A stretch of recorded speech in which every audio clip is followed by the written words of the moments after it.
For those who don't like their curries too spicy, there is the warm hatchback, something that looks sporty, has acceptable levels of performance, and doesn't cost the earth. It just doesn't go as fast as maybe its bigger brothers do. But the warm hatch segment is booming. There is serious demand for these cars. And the i30 Turbo is one such combatant.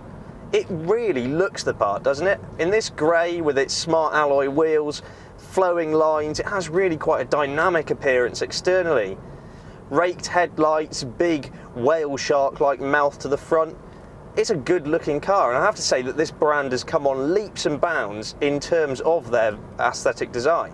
It really is quite a funky, desirable, athletic looking machine. Under the bonnet you'll find a 1.6 litre turbocharged engine, which is actually out of this car's predecessor, the Veloster.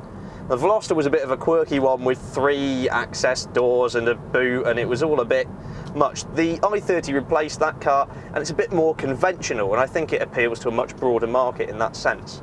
Said turbocharged engine has 184 brake horsepower and 265 newton meters of torque.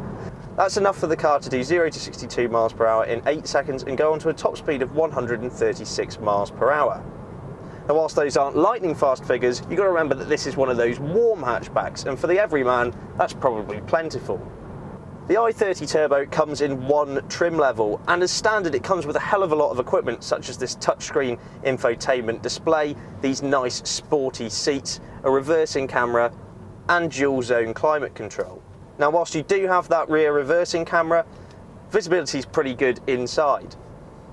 The surfaces are quite nicely sculpted. It's an interesting place to look at. I mean, there are some rough plastics here and there, but I have to say, all in all, it's not a bad place to sit. In the rear, there's plenty of room, seating for 3 on the rear bench, with actually good levels of head and leg room. Now, the boot at 378 litres is a really good size, and I have to say it gives chief rivals a real run for their money. Around town, the i30's engine is nice and hushed, and the light steering makes it easy to manoeuvre.